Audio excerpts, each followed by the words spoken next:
Hello, my friends, and welcome back. Thank you very much for being with me again today. I know that for certain people, telling the truth is a very hard thing to do or to listen to.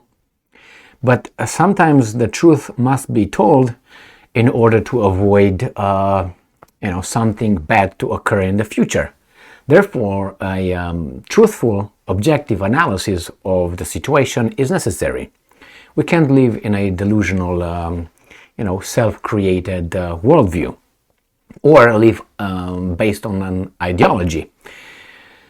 Yeah, those are good for certain situations, but when you have a world annihilation through nuclear weapons, I think things should be spoken frankly. Frankly from Franks, because they were truthful.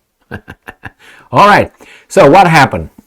We have here Dmitry Medvedev, the former president of the Russian Federation, former prime minister, and former and active secretary of security, tra-la-la-lu-lu-lu-la. Okay, now he said many things that really scared these guys in the West, or they considered his statements as being extreme and threatening and all that. But sometimes truth could be threatening if you know that that's coming.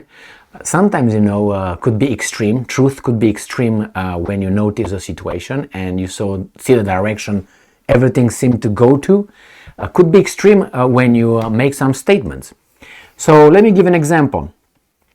Let's say you have a slope, mountain slope, and down there is a child at the bottom of it. And you have a big rock, like a sphere, right? Let's say like a sphere, like a ball.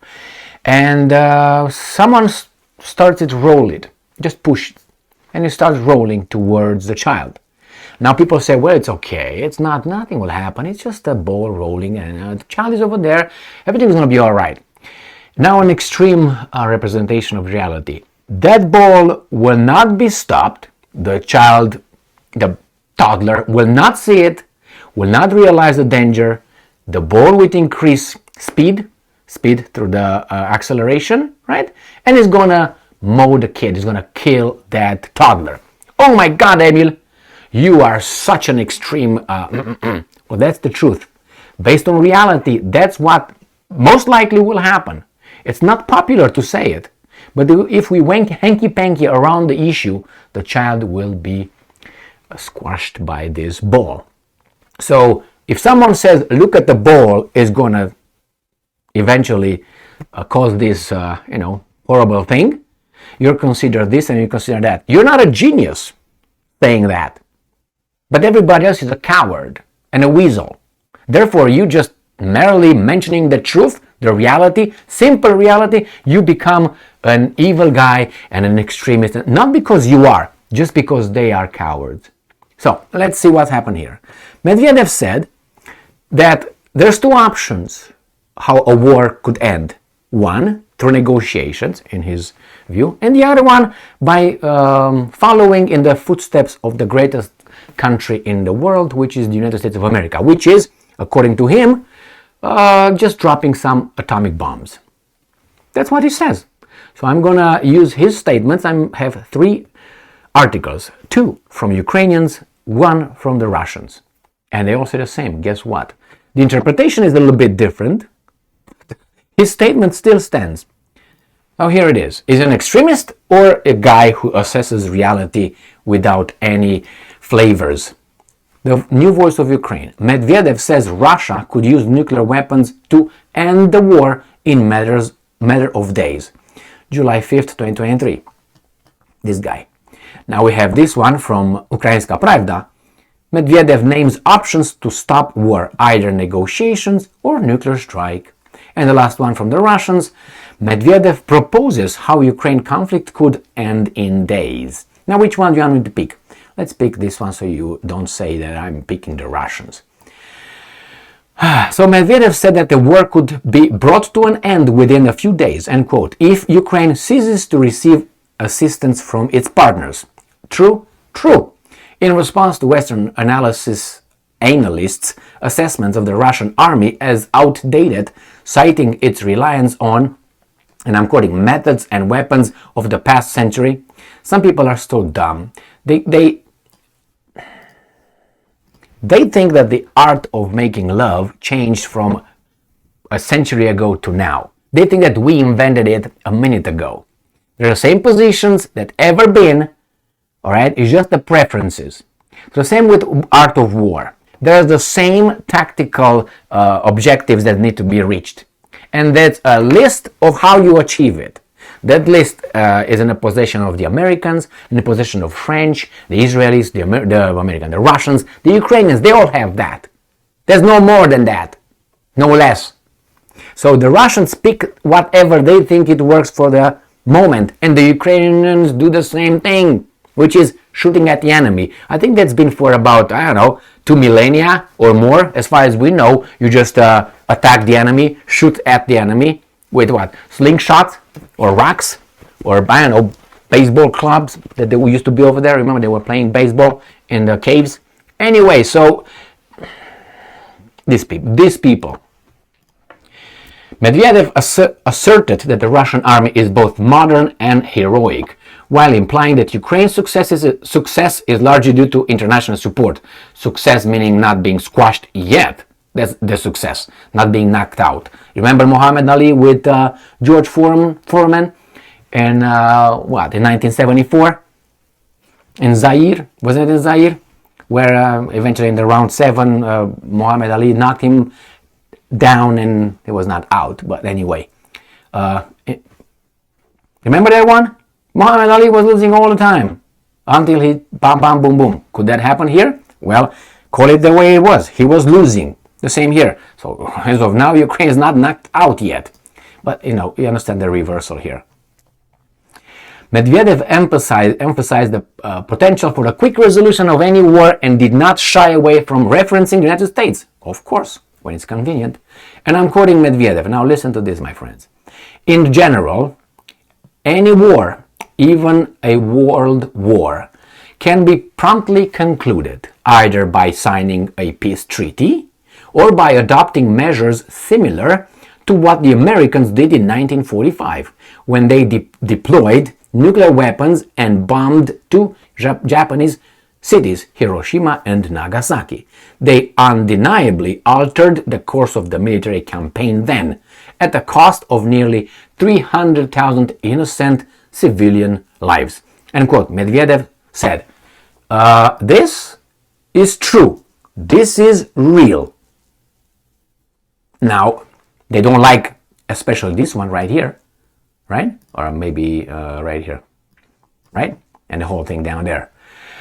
So, again, look how these guys are looking at this. These weasels from studying the Institute of Study of War, which I made a lot of videos using them, not positively after a certain moment. Just looked who's the founder, the president, the director, and see how she's related, not legally related. She's the sister-in-law of Victoria Nuland, Undersecretary of State of the United States of America. Okay, just check it out. I did that. You can use Wikipedia and go from one to another. So they suggested that Medvedev essays characterized as apocalyptic aims to intimidate Western countries prior to the NATO summit. Do you understand what these guys are saying? The child over there is okay, man. Emily is just panicking. That big rock sphere that goes down, that can't be stopped, is not gonna squash the baby. What are you talking about? It's just Emily just tries to intimidate us here. However, they maintain that it does not signify a significant shift in Russia's nuclear or military rhetoric.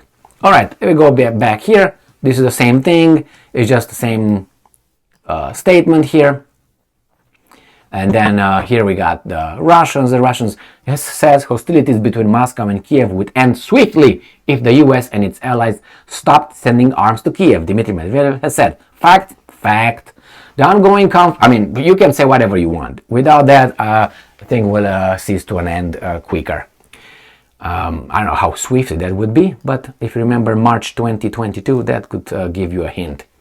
And it says here, if NATO, and I'm quoting now the Russian quote of Medvedev, if NATO, primarily the US and its vassals, had stopped supplying weapons and munitions to Ukraine, the Russian special military operation would have ended in mere months. It can still end in days, however, if Washington and its allies stopped the deliveries, he ended. Medvedev said that any war, regardless of its scale, could end very quickly. If a peace treaty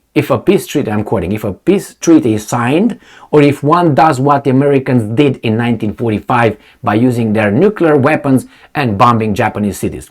The US strikes did stop hostilities at the time, though he noted that the price was 300,000 civilian lives. So take it however you want, you like it or not, that, sphere goes downhill, cannot be stopped, and if you don't grab the child from there in time, it's going to hit the child. Sorry to make it so tragic, but it is tragic. Here we're not talking about a child, we're talking about the world. We're talking about hundreds of thousands of people potentially. And these guys, how do they take it? Just kids at play. Remember that movie I make reference? Crocodile Dundee first. Remember that one? When he gets out with whatever she is, a reporter gets out of that restaurant, and there's 4 guys who try to mob them, rob them, and so on. Same. Children at play. The same here. This is serious, and they still take it as he's just saying. Now, not to be on the same wavelength with Medvedev, I said this a long time ago, that the Russians might end up this way. Drop atomic bombs, nuclear weapons, not necessarily on the positions of the Ukrainian position. Somewhere on the field somewhere. I'm gonna kill a few cows and 3 peasants. I'm not saying that's good whatsoever, but try to eliminate the danger of, destroying more than that. They might do that, and then we'll say next time is gonna be in Hiroshima and Nagasaki, which would be Kiev, Lviv, and others. I don't think they will do that because they don't want to match the United States' what euphemism should I find for war crimes?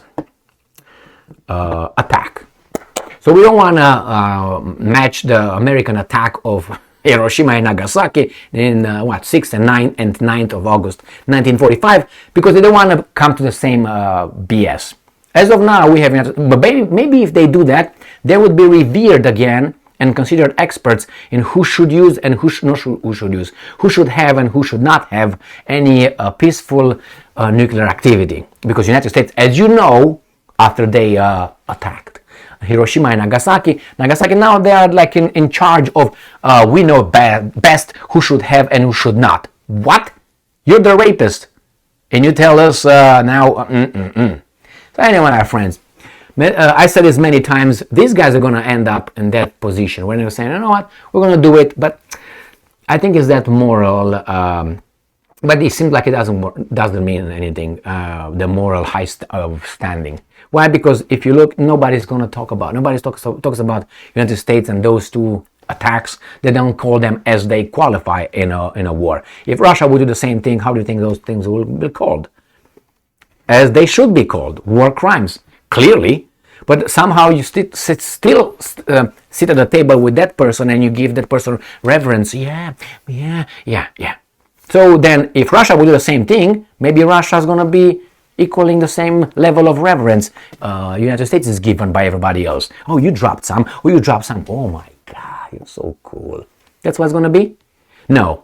Russia is going to be forever and ever and perpetual, mentioned as the most criminal country in the world because they did that. And you know why? They will find a little detail to say, well, that's why what the Americans did is not considered that, but what the Russians did is considered that. And based on that little detail, they changed the whole rule, like they try to do it right now in this country right now. You can say, well, humans are bipeds, right? We walk on 2 limbs, and you're gonna have a liberal idiot say, no, the statement is not true. Fact check, because my pussy hurts. Because you see, there are some people who don't walk only in 2 limbs. Some people walk in 4. Yeah, baby doll. But that is a very, very extreme case, which actually tells us about the general rule. What? I didn't expect that. What should I say now? You bad. You are bad. You're a bad man and bad person. That's how it works. And these people might be supervisors, might be directors, might be politicians, might be... This is how it works here in this country. I'm getting all riled up, but I'm so upset about it. Yes, my pussy hurts when I talk about this, guys. Thank you very much for being with me again today. Stay strong, stay smart, look for the truth, and be just.